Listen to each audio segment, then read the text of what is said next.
What is up, everybody? It is your boy. Happy Tuesday to everybody. Welcome to the latest and the greatest episode of Walking and Talking with Pete. It's a beautiful day out here today. Perfect weather. It's really, really windy though. So you might hear some wind in your audio there. Anyway, I wasn't even going to make a walking and talking video today during my walk because I didn't feel like I really had anything interesting to talk about as far as football goes during the dark ages.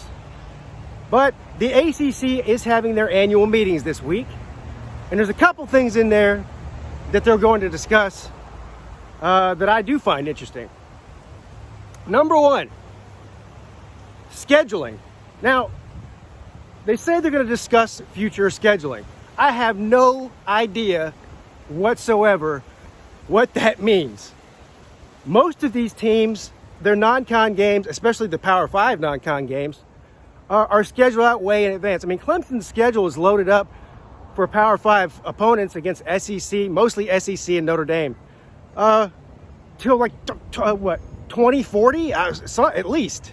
Now, I'm not suggesting that those games can't be rescheduled, especially if both parties agree on it. But you know what the first thing that came to mind for me was, does this have anything to do with that dumbass alliance that they made in response to the SEC expanding and taking on Oklahoma and Texas? Because if I'm being real with you, which why wouldn't I be? I'm going to be pissed if for some reason they try to stick it to the SEC and they drop all of Clemson's future SEC games. I mean, call me crazy, but I would much rather see Clemson play Georgia on a regular basis than some team like UCLA. And I've heard people say, Pete, but what if they replace all of those Georgia matchups with Ohio State? Would that be okay? And I go, okay, I guess, yeah. I mean, that would be great for Clemson. I don't know how good that is for Ohio State, though. And I'm not even talking about the outcome of the game between Ohio State and Clemson. What I'm talking about is how hard their schedule is. And of course, here I'm just making a total guess that that's even what they're discussing when it comes to future scheduling. But that's the first thing that pops in my mind when I hear that coming out of the ACC, given what we've seen happen over the past 6 or 7 months. So anyway, I thought that was interesting. The other thing that they're discussing, finally, this is something I can get behind. There's a lot of things that happen when they make changes in football that I like. The last thing that I liked was the playoffs. Moving from the BCS system to the playoffs. I don't think any other changes have happened since that's happened that really make me happy. Now, any of you guys who have been watching me for a while, I have been saying for years that the ACC needs to eliminate divisions. They're stupid. You can make way more compelling matchups, and you would actually get better ACC championship games if you eliminate divisions. Now, they're claiming, when I say they, I mean the media, the news, they're claiming that the ACC is ready to pull the trigger on this, and it could happen as soon as 2023, next season. Now, I've had this debate for years, like I said, with fans from other conferences. In my opinion, they need to eliminate divisions across college football. But I get the argument for the SEC and maybe even at the Big Ten. If they want to keep their divisions, fine. That doesn't affect me, or it doesn't affect, my favorite team in Clemson. But what does affect my team in Clemson and my conference is divisions in the ACC. They're pointless. There's a million different ways that you can work this out.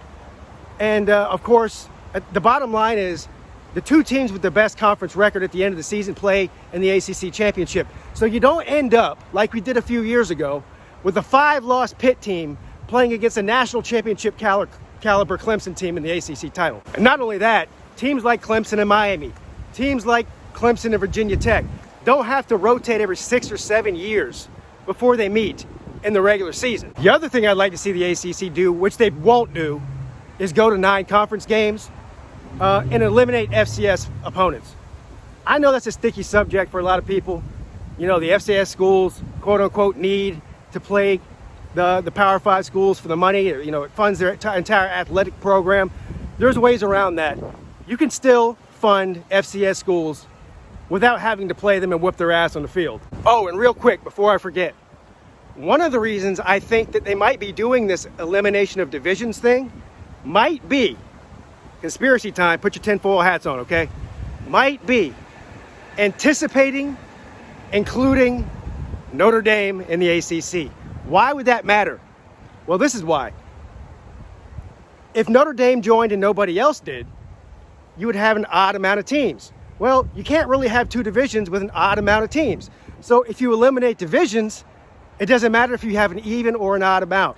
So maybe, just maybe, they are planning on bringing in Notre Dame in some way, shape, or form to the football conference sometime in the near future. All right, boys and girls, thanks for watching. I'll see you soon. Your boy, Pigskin Pete, checking out.